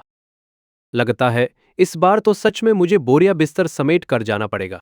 उसका खाली हाथ देखकर ली मिंग्याओ उसे थप्पड़ मारने ही वाली थी, पर तभी उसे पंख फड़फड़ाने की आवाज आई और उसने देखा कि वो छोटा कीड़ा जिसने पूरी रात उन्हें टॉर्चर किया था, वेंटिलेशन डक्ट में घुस गया। कुछ देर वेंट की तरफ घूरने के बाद आखिरकार ली मिंग्याओ ने अपना हाथ नीचे कर लिया। भले ही ये फेंग का उसके सिर पर मारना जानबूझकर किया गया लग रहा था, पर जो भी हो वो सच में उस कॉकरोच को पकड़ने में उसकी हेल्प ही कर रहा था। थोड़े ऑकवर्ड दिख रहे ये फेंग पर नजर डालते हुए ली मिंग्याओ ने चेयर की तरफ इशारा किया और कहा, आज के लिए तो मैं तुझे छोड़ रही हूं। चलो बैठो और अकाउंट्स देखना जारी रखो। ये देखकर कि ली मिंग्याओ ने सिर पर मारने वाली बात को आगे नहीं बढ़ाया, ये फेंग ने जल्दी से सिर हिलाया और अकाउंट्स रिव्यू करने बैठ गया। मानना पड़ेगा कि पैसा होना कितनी अच्छी बात है। आधी रात को भी पेस्ट कंट्रोल वालों को ली मिंग्याओ ने बुला ही लिया, पर वेंटिलेशन डक्ट छानने के बाद भी उन्हें वो कॉकरोच कहीं नहीं मिला। मजबूर होकर ली मिंग्याओ ने फिलहाल के लिए डक्ट को सील करवा दिया, ताकि कम से कम वो कॉकरोच आज रात वापस आकर उसे टॉर्चर ना करे। रात के 2 बज रहे थे। सारे अकाउंट्स चेक करने के बाद ये फेंग ने अपने बगल में ऊँग रही ली मिंग्याओ से कहा, प्रेसिडेंट, मेरा काम हो गया। ये फेंग की आवाज सुनकर ली मिंग्याओ की नींद तुरंत उड़ गई। अपनी आंखें मलते हुए उसने उसकी तरफ देखा और पूछा, कैसा रहा? इसमें तो बहुत ही ज्यादा बड़े प्रॉब्लम्स हैं। आप हर साल जो 10 बिलियन कमाती हो उसका 90% तो इन लोगों ने फेक अकाउंट्स के जरिए उड़ा लिया है। देखने के लिए थैंक्स। मिलते हैं अगले पार्ट में। तभी तो ग्रुप हर साल लॉस में जा रहा है, कोई हैरानी की बात नहीं है। धड़ाक! ली मिंग्याओ ने टेबल पर जोर से हाथ मारा और दांत पीसते हुए कोसा, ये खून चूसने वाले वैम्पायर्स कहीं के। मैं अभी पुलिस को बुलाकर इन सबको जेल भिजवाती हूं। उन्हें अरेस्ट करना थोड़ा मुश्किल हो सकता है। आखिर कुछ अकाउंट्स 10 साल से भी ज्यादा पुराने हैं और पैसे उड़ाने वाले लोग कब के जा चुके हैं। जिनकी भी हमारे ली खानदान का पैसा चुराने की हिम्मत हुई है, चाहे वो दुनिया के किसी भी कोने में छिप जाएं, मैं उन्हें वापस लेकर आऊंगी। तुम बस मुझे ये बताओ कि फेक अकाउंट्स किसने बनाए और पैसे किसने निकाले। मैं उन्हें नोट कर लेती हूँ और सुबह होते ही सबसे पहले उनसे निपटूंगी। ठीक है। सुबह के 7 बज रहे थे। ली मिंग्याओ ने अपने हाथ में लोगों की लंबी लिस्ट को देखा और बड़ी बेरुखी से कहा, अगर इन कमीनों ने मेरा पैसा वापस नहीं किया तो फिर अपनी पूरी लाइफ जेल में ही काटेंगे। तुमने पूरी रात बहुत मेहनत की है, मैं तुम्हें एक दिन की छुट्टी देती हूं। घर जाओ और अच्छे से रेस्ट करो। फाइनली छुट्टी मिलते देख ये फेंग ने कुछ नहीं बोला, खड़ा हुआ और ऑफिस से बाहर निकल गया। कोइंसिडेंस देखो, चेन मिंग दरवाजे के बाहर ही था, शायद नॉक करने ही वाला था। उसने ये फेंग को प्रेसिडेंट के ऑफिस से निकलते देखा और एकदम दंग रह गया। ये फेंग ने चेन मिंग के उड़े हुए होश देखे और बड़े आराम से बोला, गुड मॉर्निंग डायरेक्टर चेन। अच्छा तुम।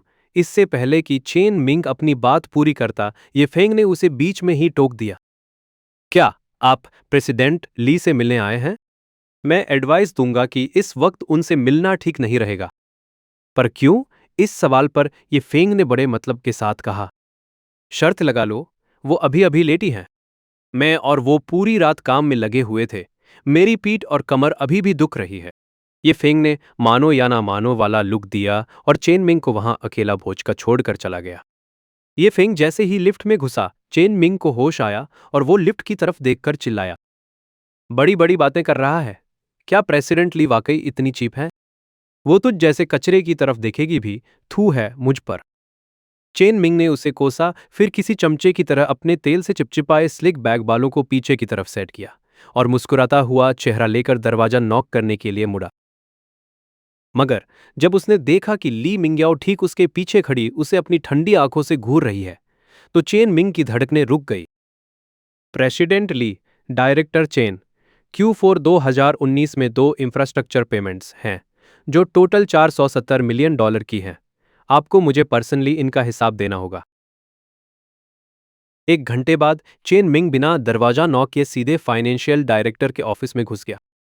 उसने घबराते हुए झू जियानिंग से कहा, डायरेक्टर झू, इस बार आपको मेरी हेल्प करनी ही होगी, वरना मैं तो गया काम से। चेन मिंग को रोने वाली हालत में देखकर झू जियानिंग मुस्कुराया और पूछा, डायरेक्टर चेन, आखिर क्या हुआ जो आप इतने परेशान हैं? बैठिए और मुझे आराम से बताइए। अभी अभी ली मिंग्याओ ने मेरे फेक अकाउंट्स और सालों से ग्रुप के पैसे उड़ाने का भंडाफोड़ कर दिया है और मुझे सारा पैसा लौटाने के लिए 3 दिन दिए हैं, वरना वो पुलिस बुला लेगी। ये सुनते ही जो जियानिंग ने त्योरियां चढ़ाई और बुदबुदाया, उसे आए हुए अभी सिर्फ 1 दिन हुआ है, उसे हमारे ग्रुप के अकाउंट्स के बारे में इतनी जल्दी सब कैसे पता चल गया? उसके बोलते ही सामने रखे डेस्क फोन की घंटी बजी। फोन उठाने और थोड़ी देर सुनने के बाद उसने सिर हिलाया और कहा, समझ गया, प्रेसिडेंट, मैं अभी आता हूं। जो जियानिंग को फोन रखते देख चेन मिंग ने हड़बड़ी में पूछा, क्या प्रेसिडेंट ने आपको मिलने के लिए बुलाया है? हाँ। तो पक्का वो आपसे भी पैसे वापस करने को कहेंगी। डायरेक्टर झो, अब हम क्या करें? जल्दबाजी मत करो, यही मेरा वेट करो। मैं जाकर देखता हूं कि उसका गेम प्लान क्या है। ये बोलकर वो ऑफिस से बाहर निकल गया। चेन मिंग ने पैनिक करते हुए कहा, अगर प्रेसिडेंट का फेवर नहीं मिला तो कोई बात नहीं, पर अब मुझे पैसे भी वापस करने होंगे। इस बार तो मैं सच में गया काम से। आधे घंटे बाद जब झू जियानिंग दरवाजा धकेल कर अंदर आया तो सोफे पर बेसब्री से वेट कर रहा चेन मिंग तुरंत खड़ा हुआ और पूछा, डायरेक्टर झो, ली मिंग्याओ ने क्या कहा? वो और क्या बोलेगी? जैसा तुमसे कहा वैसा ही मुझसे भी उसने मुझे पैसे लौटाने के लिए 3 दिन दिए हैं, वरना वही पुराना तरीका, यानी लीगल एक्शन। पर जो करोड़ों मैंने उड़ाए थे वो तो खर्च हो चुके हैं। मेरे पास वापस करने के लिए पैसे नहीं हैं। शायद डायरेक्टर झू आप मुझे कुछ उधार दे दे और मैं इंटरेस्ट के साथ वापस कर दूंगा। चैन मिंग की मिन्नतें सुनकर झू जियानिंग ने चिढ़कर जवाब दिया, मेरे पैसे भी लगभग खत्म ही हो चुके हैं। मुझे खुद नहीं पता कि मैं अपना कर्ज चुकाने के लिए पैसे कहां से लाऊंगा। तुम्हें उधार देना तो दूर की बात है। क्या तुम कह रहे हो कि तुमने अपने करोड़ों खर्च कर दिए? वो करोड़ों मैंने खुद पर खर्च नहीं किए थे। वो सब ली जियानजुन का कर्ज चुकाने में चले गए। ली जियानजुन? हाँ, वही, वो ली मिंग्याओ का सगा चाचा है। अगर बात नहीं बनी तो तुम उससे बोलो कि वो ली मिंग्याओ को मक्खन लगाए और हमारा कर्ज माफ करवा दे। कहना आसान है भाई, मैंने कल रात ली मिंग्याओ को देखा था। वो एकदम अड़ियल थी, चाचा की बातों में बिल्कुल नहीं आ रही थी। ये नई नवेली प्रेसिडेंट का जोश हमें ले डूबेगा। ये सुनकर कि ली मिंग्याओ अपने चाचा पर भी रहम नहीं करेगी। चेन मिंग के पैरों तले जमीन खिसक गई। वो सोफे पर एकदम ढेर हो गया और टूटकर बोला, इस बार तो मेरा सच में पत्ता कट गया। अरे तू टेंशन क्यों ले रहा है? असली प्रॉब्लम यह है कि ली मिंग्याओ ने पहले ही दिन हमारे पिछले साल के सारे अकाउंट्स छान मारे और सब कुछ पता लगा लिया। ये तो सच में बहुत बड़ी गड़बड़ है। झो जियानिंग को गहरी सोच में देख चेन मिंग को अचानक ये फेंग की याद आई। वो फौरन खड़ा होकर झू जियानिंग के पास गया और जल्दी से बोला, डायरेक्टर झू, मुझे आपको एक बात बतानी है। मेरे अंडर ये फेंग नाम का एक लड़का काम करता है। उसने 300 से ज्यादा क्लाइंट रिकॉर्ड्स सिर्फ 20 मिनट में सॉर्ट कर दिए। नॉर्मली इस काम में 2 दिन लग जाते हैं। ये कैसे पॉसिबल है? अरे मेरे बड़े भाई झू, ये टाइम मजाक का है क्या? मैं आपसे झूठ क्यों बोलूंगा? मैंने अपनी आंखों से देखा है और पूरा डिपार्टमेंट वहां मौजूद था। ये बोलने के बाद चेन मिंग को कुछ और याद आया और उसने तुरंत ऐड किया, आज सुबह मैंने उसे ली मिंग्याओ के ऑफिस के बाहर देखा था। लग रहा था कि उसने पूरी रात काम किया है। आज सुबह ही ली मिंग्याओ ने हमें पैसे वापस करने को कहा। इसका मतलब वो कल रात पक्का ऑडिटिंग ही कर रहा था। ये सुनकर झू जियानिंग के माथे पर गहरी शिकन आ गई और वो सोचने लगा, अभी तक ली मिंग्याओ के पास सिर्फ पिछले साल के अकाउंट्स हैं। अगर उसने और ज्यादा खुदाई की तो बहुत सारे लोग एक्सपोज हो जाएंगे। सबसे अर्जेंट काम तो इस ये फेंग को रास्ते से हटाना है। चेन मिंग की आंखों में अचानक कत्ल का जुनून चमक उठा। या फिर मैं अंडरवर्ल्ड के कुछ बंदों को पकड़ता हूं और इसे सीधा टपका देता हूं। वैसे झू जियानिंग तो मर्डर में खुद को नहीं फंसाएगा, पेपर फायर नहीं हो सकता। अगर एक दिन सब कुछ उजागर हो गया तो उसके केस सिंपल एम्बेजलमेंट से कहीं ज्यादा होंगे। झू जियानिंग फ्लोर टू सीलिंग वाली विंडो की तरफ चलते हुए हुआशी डिस्ट्रिक्ट का नजारा देख रहा था।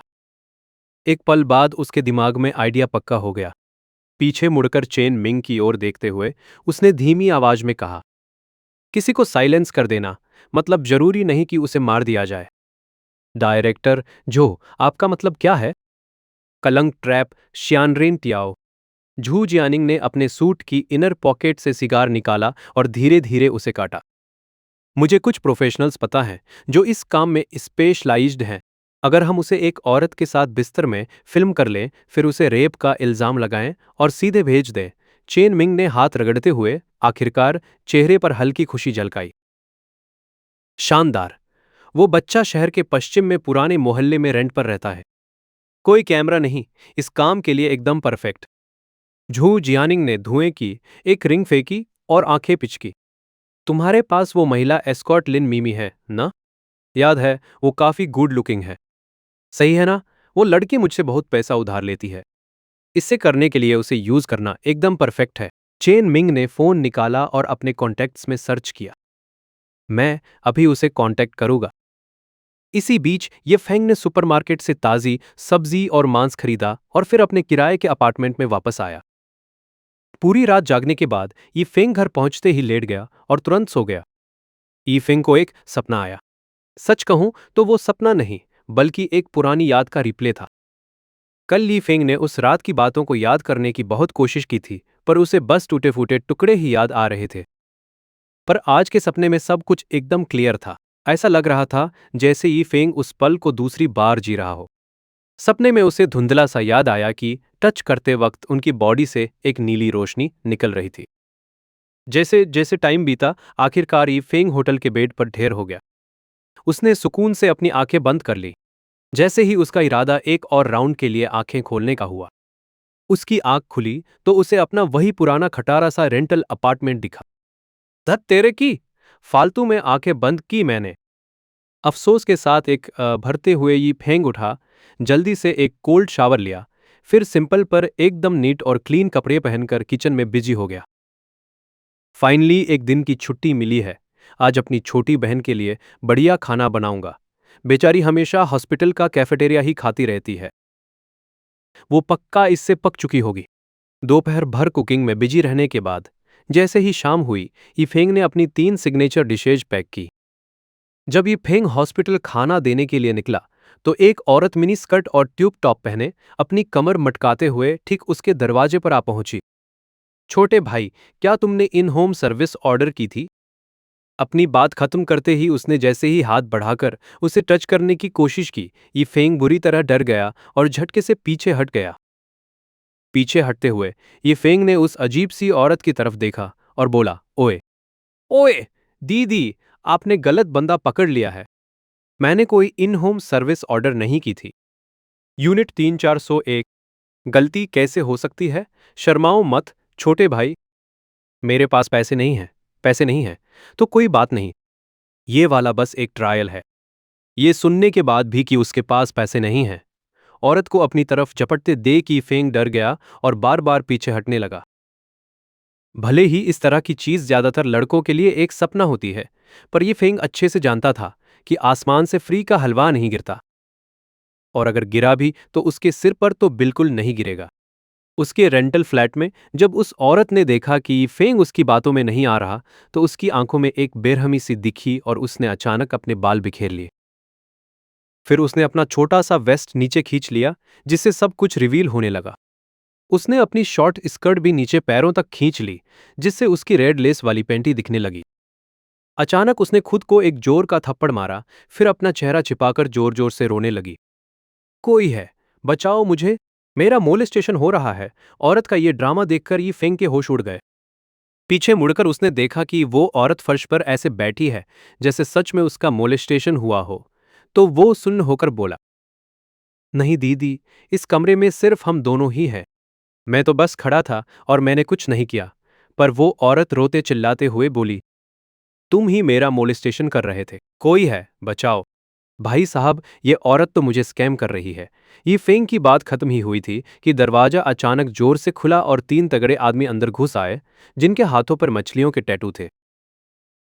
उनमें से एक आदमी ने ये फेंग को जोर से धक्का दिया और गाली देते हुए बोला, तो ही मेरी बीवी को मोलेस्ट कर रहा था। उन आदमियों को देखते ही ये फेंग को समझ आ गया कि वो एक हनी ट्रैप में फंस चुका है। अपने ही घर में हनी ट्रैप हो जाना, ये तो सच में बहुत वियर्ड था। सबसे बड़ी बात, अभी तो मैंने अपनी पैंट उतारी भी नहीं थी और तुम लोग इतनी जल्दी आ गए। कुछ ज्यादा ही उतावले नहीं हो रहे? आदमी के धक्के पर यी फेंग एक कदम पीछे हटा और बोला, जो भी कहना है तमीज से कहो। मुझ पर हाथ मत उठाओ। उस तगड़े आदमी ने दरवाजा बंद करने को कहा और पूछा, मैटर को प्राइवेटली सुलझाना है या पब्लिक करना है? ये देखकर कि वो सच में फंस चुका है, यी फेंग भी गुस्से में हंस पड़ा। उसे रफली अंदाजा हो गया था कि ये सब एक सोची समझी साजिश है। उसने अपने हाथ में पकड़ा खाने का डिब्बा नीचे रखा और चिढ़ते हुए पूछा, प्राइवेट का क्या मतलब है और पब्लिक का क्या? बहुत सिंपल है। प्राइवेट मतलब तुम हमें 10 लाख युआन दो और बात यहीं खत्म। पब्लिक मतलब हम तुम्हें पुलिस के हवाले कर देंगे और तुम अपनी बाकी की जिंदगी जेल में काटोगे। वो लोग इतने ज्यादा पैसे इसलिए मांग रहे थे क्योंकि उन्हें पता था ई फेंग इतने पैसे नहीं दे पाएगा। इस तरह वो लीगली उसे जेल भेज पाएंगे, वरना सीधे जेल भेजना हनी ट्रैप स्कैम के प्रोफेशनल एथिक्स के खिलाफ होता। ई फेंग भी समझ गया कि ये लोग मैटर सुलझाना नहीं चाहते, इनका असली गोल उसे जेल भेजना है। अगर ऐसा है तो उन्होंने पक्का पूरी तैयारी कर रखी होगी। वो चाहे जितना भी एक्सप्लेन कर ले, बेगुनाह होते हुए भी वो खुद को बेगुनाह साबित नहीं कर पाएगा। तो चाहे प्राइवेट हो या पब्लिक, नतीजा एक ही था, उसे जेल जाना पड़ता। ये रियलाइज करते हुए कि वो किसी के तगड़े प्लान में फंस गया है, उसने थोड़ा सोचा और उन आदमियों से कहा, अगर मैं इन दोनों ऑप्शंस के लिए मना कर दूं तो? मना करेगा? फिर तो मैं तुझे इतना मारूंगा कि जान से मार दूंगा और लाश कुत्तों को खिला दूंगा। इन लोकल गैंग्स को बात करने की तमीज ही नहीं है। जब तुम सीधे तरीके से गेम नहीं खेल रहे तो मुझे भी हाथ पैर चलाना आता है। ये बोलकर ये फेंग बॉक्सिंग वाले स्टैंस में आ गया। सच तो यह है कि उसे बॉक्सिंग वॉक्सिंग कुछ नहीं आती थी, वो बस इन लोगों को डराना चाहता था। भले ही चांस कम थे, पर क्या पता वो लोग सच में पैनिक कर जाते। पर हकीकत तो ये निकली कि ये फेंग खुद को कुछ ज्यादा ही ओवर एस्टिमेट कर रहा था। उन तगड़े आदमियों ने जब देखा कि ये फेंग अभी भी उन्हें धमका रहा है, तो उन्होंने अपनी आस्तीनें चढ़ाई और गाली दी। हाँ हाँ, तुझे लगता है तू हमसे भिड़ पाएगा? मारो साले को। जैसे ही लीडर चिल्लाया, उसने सीधे ही फेंग पर मुक्कों से हमला कर दिया और ये फेंग ने इंस्टिंक्टिवली अपना हाथ आगे कर लिया। कड़क हड्डी टूटने की आवाज सुनकर ये फेंग का तो दिमाग ही खराब हो गया। ये लोग कितने ब्रूटल हैं, एक बार में ही हाथ तोड़ दिया क्या? मेरा हाथ। अचानक उस आदमी की चीख सुनकर ये फेंग चौंक गया। क्या उसका हाथ नहीं टूटा था? उसे कोई दर्द क्यों नहीं हो रहा था? एक पल के लिए ये फेंग पूरी तरह सुन्न हो गया और उसने जल्दी से अपना हाथ चेक करने के लिए नीचे किया। अभी उस आदमी ने उसे मुक्का मारा था, पर उसके हाथ पर एक खरोच तक नहीं थी। ये तो काफी एब्सर्ड था। दूसरी तरफ वो आदमी अपना टूटा हुआ मुक्का पकड़े दर्द में यी फेंग को देख रहा था। उसके मुक्के से यी फेंग का तो कुछ नहीं बिगड़ा, बल्कि उसने अपना ही हाथ तुड़वा लिया। क्या ये कोई मार्शल आर्ट्स मास्टर है? पर जो इन्फो मिली थी, उसके हिसाब से तो यी फेंग बस एक बेचारा सा ऑफिस वर्कर था। ये सब सोचकर उस तगड़े आदमी ने खुद को समझा लिया कि शायद हाल ही में उसे धूप कम मिली है और उसकी हड्डियां कमजोर हो गई हैं। खुद को मेंटली तसल्ली देने के बाद वो आदमी पीछे हटा और हक्के बक्के खड़े ये फेंग की तरफ इशारा करके गाली दी। ठीक है, तुम दोनों मार डालो साले को। उसके दोनों बड़े भाइयों ने ज्यादा नहीं सोचा और सीधे ये फेंग पर टूट पड़े। पर ये फेंग को उनके मुक्के स्लो मोशन में आते हुए लग रहे थे। वो साफ साफ देख पा रहा था कि मुक्के किस तरफ से आ रहे हैं। ई फेंग ने अपनी पलकें झपकाईं, एक बंदे का मुक्का आसानी से डॉज किया और दूसरे की किक से भी आराम से बच गया। जब दोनों के वार खाली गए तो वो सन्न रह गए।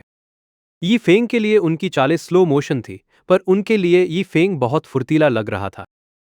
ये रियलाइज करते हुए कि यी फेंग पक्का कोई ट्रेंड बंदा है, उन दोनों ने अब लापरवाही नहीं बरती। उनमें से एक ने उसे बेयर हग में जकड़ने के लिए अपनी बाहें फैलाईं और झपटा। पर इस स्लो मोशन अटैक के सामने यी फेंग फिर से आसानी से बच निकला और बस धीरे से अपनी हथेली उस आदमी की पीठ पर मार दी। बैंग! बस हल्के से टच होते ही वो आदमी उड़ता हुआ गया, कॉफी टेबल तोड़ दी और धड़ाम से गिर पड़ा। ये देखकर बचा हुआ आदमी एकदम शॉक हो गया। ई फेंग ने अपने हाथ की तरफ देखा और हैरानी से बोला, अबे ये क्या सीन है, मैं इतना औसम कब से हो गया? वजह तो फिलहाल नहीं पता थी, पर अब उसे और बेइज्जती सहने की जरूरत नहीं थी। एक फुर्तीली छलांग लगाकर वो उस आदमी के सामने आया और इससे पहले कि वो कुछ रिएक्ट करता, उसने एक मुक्का जड़ दिया। इतनी फास्ट कि उस आदमी को रिस्पॉन्स देने का टाइम तक नहीं मिला। बैंग! ये आदमी भी अपने भाइयों की तरह दीवार से जा टकराया और फिर सीधे जमीन पर गिर गया। पहला मोटा बंदा अपने दो दोस्त गिरते देखता है और तुरंत यीफोंग की ओर नजरें मिलाता है। और यीफोंग अब धीरे धीरे अपनी थोड़ी सी बुरी हालत को मान लेता है। आधे जिंदगी का दर्द झेलने के बाद वह आखिरकार जीत का मजा महसूस करता है। चलो, ले आओ, मैं तो 10 ले लूंगा। पड़ोसी दादा ने पास की आवाज में रोना और चिल्लाना सुना, जल्दी से पीछे मुड़कर जोर से चिल्लाया, सब लोग, तुरंत इसे रोक दो। अगर तुम लड़ते रहोगे तो मैं पुलिस को बुला दूंगा। 3 सेकंड बाद दरवाजा खुला और एक मोटा आदमी जिसका चेहरा चोटिल था और एक डरी हुई औरत बाहर निकली, दोनों ने एक एक आदमी को थामे हुए। दादा ने यह देखा और डर के मारे कुछ कदम पीछे हट गया। समूह के पैनिक में भागने के बाद एक जवान लड़का बाहर आया। दादा ने देखा कि वो जवान लड़का ठीक ठाक है, समझा कि वो उन लोगों का साथी है और जल्दी जल्दी बोला, अगर तुम रुकोगे नहीं तो मैं पुलिस को बुलाऊंगा और तुम्हें अरेस्ट करूंगा। दादा की चेतावनी पर इफोंग ने हाथ हिलाते हुए कहा, दादा आप गलत समझ रहे हो। मैं ही वो हूं जिसे मारपीट हुई। तुम? मारपीट हुई? तुम्हारे ऊपर तो एक भी खरोंच नहीं और वो लोग जिनका तुम जिक्र कर रहे हो चोटिल हैं। दो तो बेहोश हो गए, तुम इस बुजुर्ग को धोखा देने की कोशिश कर रहे हो। दादा को साफ साफ समझा ना पाए, इफोंग ने और नहीं बोला, अपना फ्रूट बॉक्स उठाया और चल दिया। इलेक्ट्रिक स्कूटर से अस्पताल की तरफ जाते जाते इफोंग को तभी याद आया कि उसने उन लोगों से पूछना भूल गया कि उन्होंने उसके लिए हनी ट्रैप क्यों सेट किया। अब वो बहुत समय पहले ही चले गए थे, उन्हें ढूंढना स्वर्ग तक चढ़ने से भी मुश्किल है। यार क्यों भूल गया पूछना? जब इफोंग बहुत डिप्रेस था, अचानक उसे कुछ याद आया। उसने फोन निकाला और ली मेंग्याओ का नंबर डायल किया। फोन कनेक्ट होते ही यीफेंग एकदम से फट पड़ा। प्रेसिडेंट ली, आज के बाद अकाउंट्स चेक करने के लिए किसी और को ढूंढ लो। मैं ये काम छोड़ रहा हूं। अगर मैं ये करता रहा तो मुझे लगता है मैं अपनी जान से हाथ धो बैठूंगा। आपको नहीं पता कि आपके इस खच्चर जैसे एम्प्लॉय के साथ अभी क्या हुआ है। वो पूरे 20 मिनट के सफर में यीफेंग एक दुखी बीवी की तरह बिना रुके बस बोलता ही गया। उसकी हालत देखकर लग रहा था कि दुनिया का सारा दुख उसी की झोली में आ गया है। जब वो हॉस्पिटल पहुंचा, तब जाकर यीफेंग ने फोन काटा।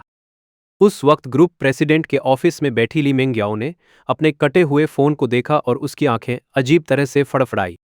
इसकी जुबान तो ऐसी है कि अगर ये स्टैंड अप कॉमेडी ना करे तो टैलेंट वेस्ट है। मजाक साइड में रखें तो यी फेंग की आपबीती सुनकर ली मेंग्याओ की आईब्रोज थोड़ी तन गई। ये जो हनी ट्रैप उसके साथ हुआ, क्या सच में ग्रुप के ही किसी बंदे का काम हो सकता है? वो कुछ भी कर ले, पर कॉन्फिडेंटली मेंग्याओ को भी लग रहा था कि ये फेंग के साथ जो हुआ वो इतना सिंपल तो नहीं है।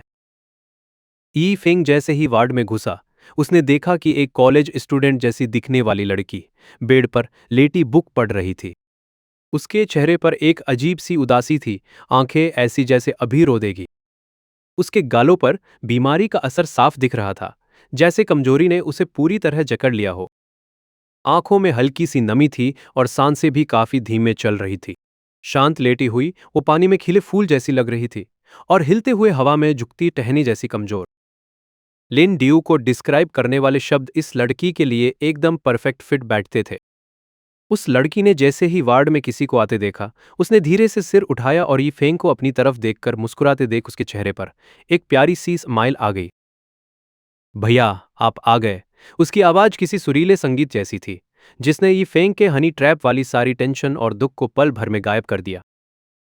उसने अपने हाथ में पैक किया हुआ खाना उठाया और मुस्कुराया। यूई, भाई तेरे लिए कुछ बहुत ही बढ़िया खाने को लाया है, सब कुछ तेरी पसंद का। फिर से वही कैफेटेरिया का खाना तो नहीं है? कसम से, अब तो मैं उसे और खा ही नहीं सकती। यूई का उतरा हुआ चेहरा देखकर ई फेंग बेड के पास गया, एक बॉक्स उठाया और बोला, पागल लड़की, रोज रोज कैफेटेरिया का खाना थोड़ी खाएंगे। ये मैंने खुद तेरे लिए बनाया है, तुझे ये सब बहुत पसंद है ना? यकीन नहीं आता तो खुद देख ले। ऑयल ब्रेज बड़े झींगे, रेड ब्रिज बीफ, वाह, स्वीट एंड सोर पोर्क भी। भाई, आपने कोई बैंक वैंक तो नहीं लूटा ना? खुद को देख, क्या तेरा भाई पैसे नहीं कमा सकता? चल अब नखरे मत कर, गरम गरम ही खा ले। हम यूई ने चॉपस्टिक से स्वीट एंड सोर पोर्क का एक पीस उठाया, उसे चखा और खुशी से बोली, कितना टेस्टी है भाई, आप भी थोड़ा ट्राई करो ना। यूई को एक पीस उठाकर अपने मुंह के पास लाते देख ये फेंग ने हाथ हिलाया और मुस्कुराया। मैंने पहले ही खा लिया है, तू खा ले। अरे खाओ ना, जल्दी। यूई की जिद के आगे ये फेंग की एक ना चली। उसने अपना मुंह खोला और वो स्वीट एंड सोर पुर्क खा लिया। ई फेंग को अपनी बात मानते देख यूई ने बड़ी उम्मीद से पूछा, टेस्टी है ना? हाँ, बहुत लाजवाब है। भाई, अगर इस बार मैं आपसे नहीं मिलती तो मुझे नहीं लगता कि मैं हॉस्पिटल के बेड पर बैठकर स्वीट एंड सोर पोर्क खा रही होती। शायद अब तक मैं किसी फ्लाईओवर के नीचे अपनी मौत का इंतजार कर रही होती।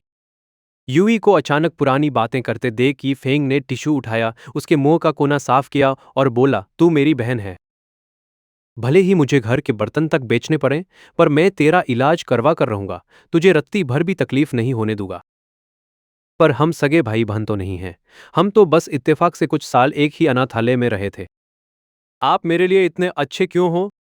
कुछ सालों की बात छोड़, अगर हम एक दिन भी साथ रहे होते तो भी तू मेरी बहन ही रहती हुई। भैया, मेरे लिए इतना सब करने के लिए थैंक यू। यूई का इमोशनल चेहरा देखकर यीफेंग ने उसका सिर सहलाया और मुस्कुराया। चल, अब ठीक है, तू जल्दी से खाना खा ले। यीफेंग रात के 8 बजे तक हॉस्पिटल में यूई के साथ रहा, फिर वहां से निकला ताकि घर जाकर चैन की नींद सो सके। पर तभी उसका फोन बज उठा। फोन निकाला तो देखा कि कोई अननोन नंबर था। यीफेंग ने तमीज से जवाब दिया, हेलो, मैं आपकी क्या हेल्प कर सकता हूं? ग्रुप में आकर मुझसे मिलो। उस बंदे ने इतना बोलकर फोन काट दिया। यीफेंग थोड़ा चौंक गया और अपने फोन को ब्लैंक होकर देखते हुए बोला, ये तो बताया नहीं कि कौन बोल रहा है और कह रहा है ग्रुप में आओ। अब मैं कौन से ग्रुप में जाऊं? रुको, ये आवाज कुछ जानी पहचानी लग रही है ना? यीफेंग ने दिमाग पर जोर दिया तो उसे अचानक वो आवाज याद आई जो कल रात उसके नीचे दबी सिसक रही थी। पल भर में यीफेंग समझ गया कि ये कॉल ली मेंग्याओ का था। उसने माथे पर बल डाला और बड़बड़ाया, आखिर प्रेसिडेंट ली के पास कितने फोन हैं? कहीं फिर से ऑडिट करने के लिए तो नहीं बुला रही? क्या मैंने नहीं कहा था कि रिस्क बहुत ज्यादा है? अब मैं ये नहीं करूंगा। ये औरत सच में मुझे खच्चर समझती है क्या? जो भी हो, मैं नहीं जा रहा। 20 मिनट बाद ये फेंग ली रियल एस्टेट ग्रुप के अंदर चल रहा था। भले ही उसकी बातें बड़ी बड़ी थी, पर जब किसी के अंडर काम कर रहे हो तो झुकना ही पड़ता है। प्रेसिडेंट का ऑफिस। यीफेंग ने दरवाजा खटखटाया। अंदर आओ की आवाज सुनकर उसने दरवाजा धकेला और अंदर गया। उसने ली मेंग्याओ को बॉस वाली कुर्सी पर बैठकर काम करते देखा और पूछा, फिलहाल इतनी रात हो गई है, आपने मुझे यहां क्यों बुलाया? फिर से कॉकरोच पकड़ने के लिए तो नहीं बुलाया ना? कॉकरोच नहीं पकड़ने हैं। 10 साल पुराने कुछ अकाउंट्स हैं, इन्हें मेरे लिए चेक करो। 10 साल पुराने? वे लोग तो कब के जा चुके होंगे, उनका हिसाब चेक करने का अब क्या मतलब है? मैंने तुम्हें कुछ करने को कहा है तो बस करो। फालतू की बकवास बंद करो। ली मिंग्याओ का ये डोमिनेटिंग अंदाज देखकर यीफेंग ने कंधे उचकाए और ना चाहते हुए भी पास चला गया। डेस्क पर पहुंचकर उसके हाथ में मोटी फाइल को देखते हुए उसने पूछा, कहां से शुरू करना है? यहां से। यीफेंग ने फाइल हाथ में ली और देखने ही वाला था, पर अचानक उसकी नजरें ली मेंग्याओ की नेकलाइन पर टिक गई। शायद इसलिए क्योंकि गर्मी बहुत थी। ली मेंग्याओ ने शर्ट के 2 बटन खोल रखे थे, जिसकी वजह से यीफेंग को वो आधा छुपा हुआ खूबसूरत सीन दिख गया।